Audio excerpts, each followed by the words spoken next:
lady that I'm about to bring out, she started with the agency. I think she's been here about 5 years now.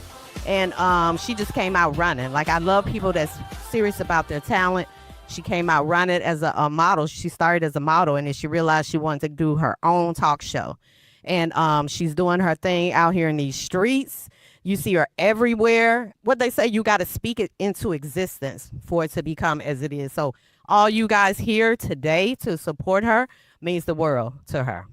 So I want y'all to know that this is the amazing, beautiful, rocking them boots. I'm sure she got on some damn boots.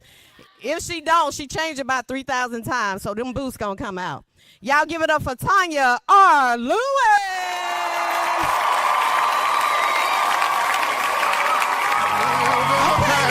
Okay. Moving forward, never looking back, with a worn out hat and a 6-string string. You can kick rocks if you don't like. Y'all put your hands together for Tanya R. I told y'all the boots. Tanya R. Lewis. I was born this way, been loud too long. My style, you can roll your eyes, but I ain't slowing down. I was born to rise, so kick them rocks if you don't like how I talk. I'm gonna keep on talking and walk my walk.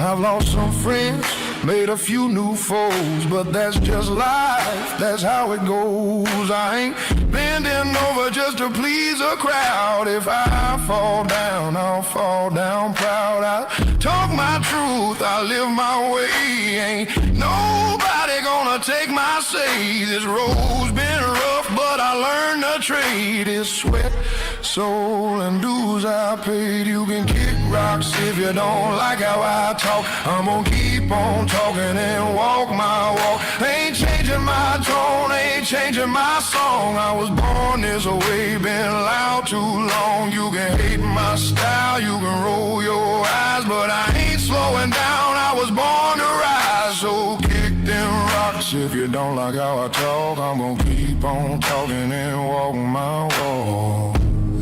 Y'all give it up for Tanya R. Lewis.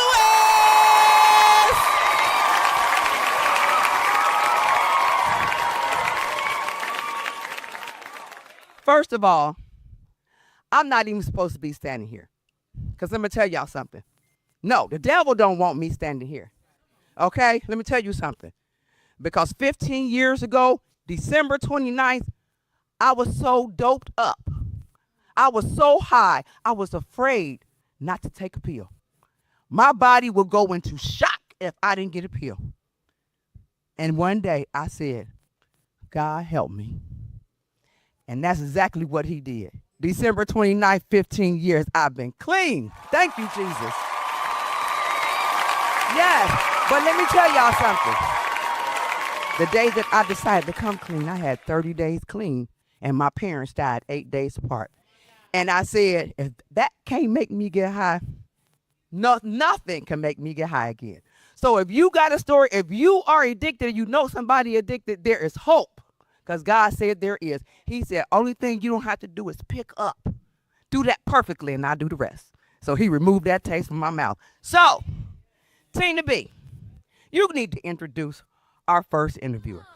Absolutely, absolutely. Blinded by ambition. Native to Jonesboro, Georgia, and standing 6'7", Jasmine Duffy first discovered her passion on the basketball court.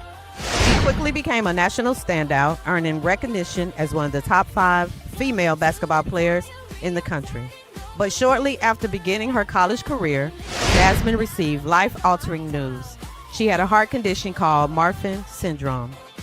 The diagnosis not only ended her promising basketball journey, but ultimately led to the loss of her sight. She is called Blinded by Ambition.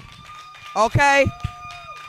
And y'all, I have a sense of humor too, because I told her to feel my wrist and see how fine I am. Okay? She did. So, oh my God, I couldn't wait for this interview, because you know what? God said, because something leaves you that I gave you, I got something else for you. And he has something else for you. So my first question is, can you tell us how your diagnosis of Marfan syndrome changed your perspective on your life and your aspirations? Yes, ma'am. So being like highly ranked in the nation as far as a basketball player, like I had all my plans laid out in front of me. Like I knew who I wanted to be, what I wanted to be, and everything I was gonna do for my parents. Once I made it, and then I went from being on top of the world to the bottom. I felt like at the drop of a dime. So when that happened, I was like, okay, first off, you're replaceable.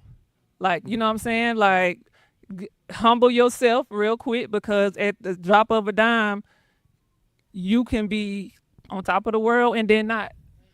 And second of all, it was like a mind check. Like, all right, now what? They took basketball. Now what are we replacing it with? So her basketball career she was a number one, because I've been studying. I be in folks' inbox, I be DM, and I be all up in their stuff, okay? But she was a number one ranked for the WNBA. Can you imagine, Dr. Doll Faith, you are number one in my book of elite dolls of faith of giving back to the community. Can you imagine if you was blind and had to do that? Would you still do it? That's major. So when that happened to you, did you go into a depression? Did you go into a deep depression and be like, I don't want to live no more? Oh, absolutely. I feel like, well, it was a correction. I lost my sight a season before I went into the league. Wow. So to me, that was like a little worse. But man, I went through every it was like grieving.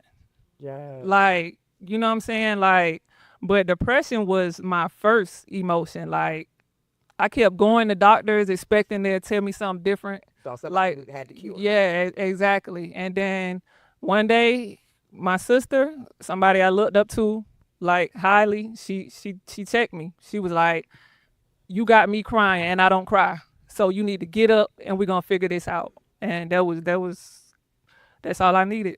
Yeah, I'm in your inbox and your Instagram, and your little sister play a big part. Y'all do a lot of skits, okay? Yeah, Y'all be funny. And you even got your mama doing skits. yeah. Okay, so what role has spoken word poetry played in your healing process, and how do you use it to connect with your audience? My spoken word helped me overcome me losing my sight. I don't know that I actually ever healed from it. I just overcame it. If that makes sense. But yeah, my spoken word, like I'm not like a real emotional type of person, so I just pour all my emotions into the mic for real and leave it there. Don't worry, y'all gonna get to hear some of it. So y'all was talking about, I wonder if Tanya gonna let her. Absolutely. Okay, as someone who is blind, what are some of the biggest challenges you face in your daily life, and how do you overcome them? I'm glad you It's asked that. easy for me to sit down and go to the bathroom or whatever.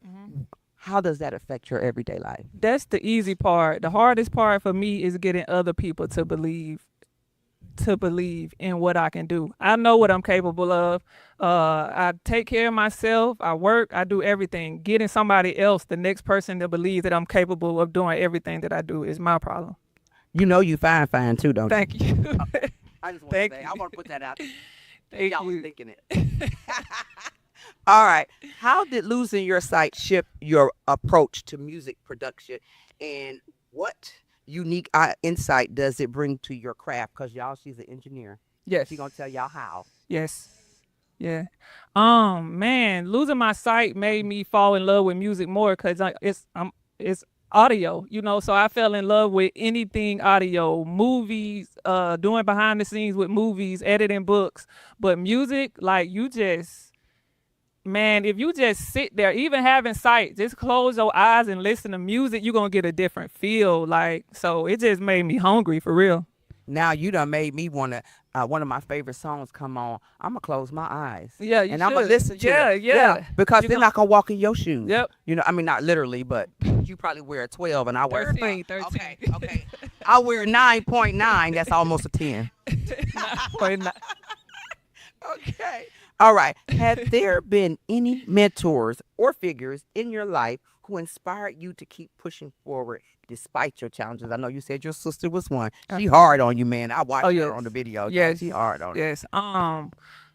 My siblings and my friends. Like one of my best friends here right now. Tosh, shout Best out friend? my best friend. Best friend, hold your hand. Oh yeah, I seen y'all on pictures together. And that, y'all sitting next to each other. Like Yeah.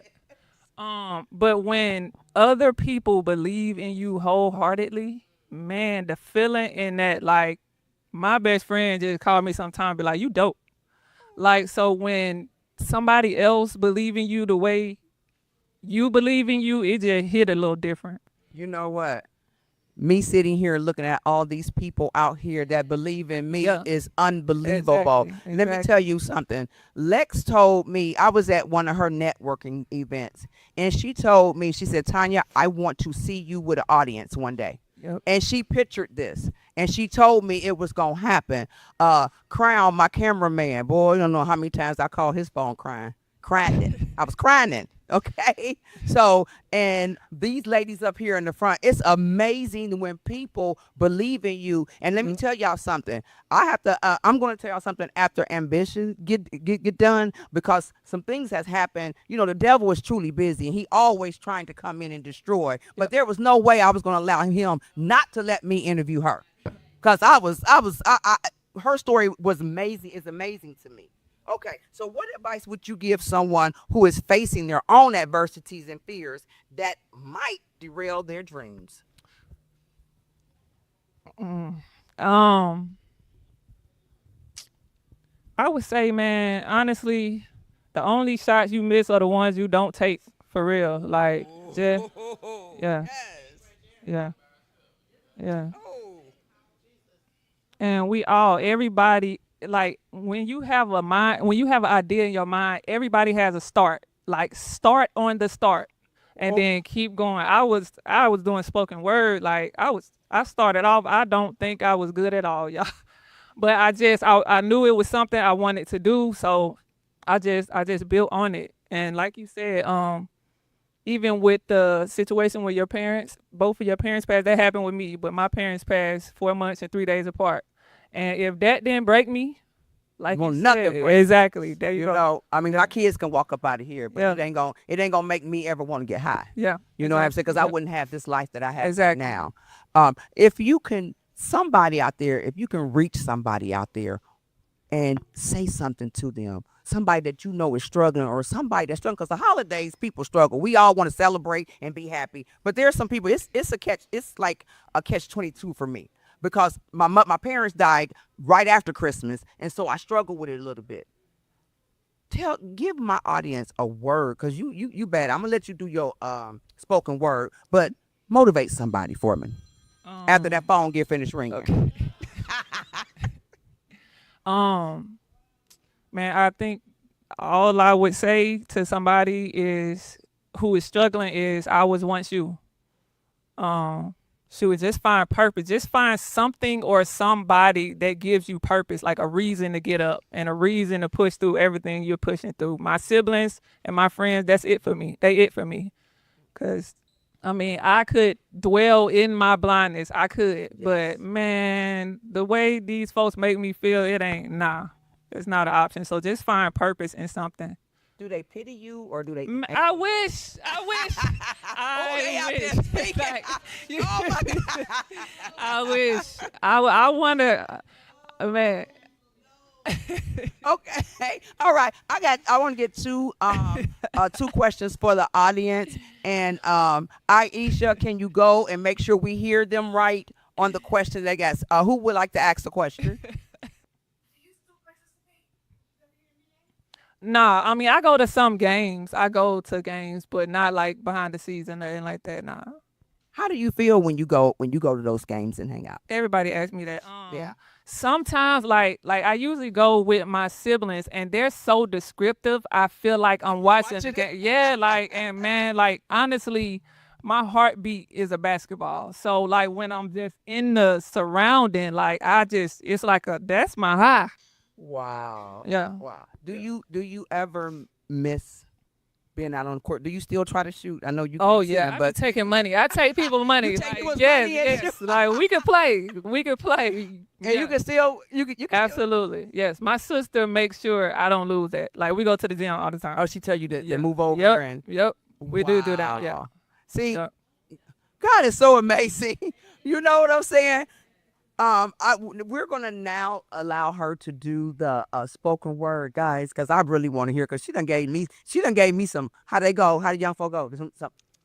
She done gave me some. There we go. Can you stand up and do that, please, ma'am? I'm gonna touch a different area. The name of this poem is on questions to God. Shoot. So I'm just gonna bless y'all with this and get from up here. Hey. Dear God, I first want to start this prayer off by just simply asking you for grace. Because right now I'm vulnerable, coming to you in my rawest form, so I apologize in advance for anything wrong that I may say.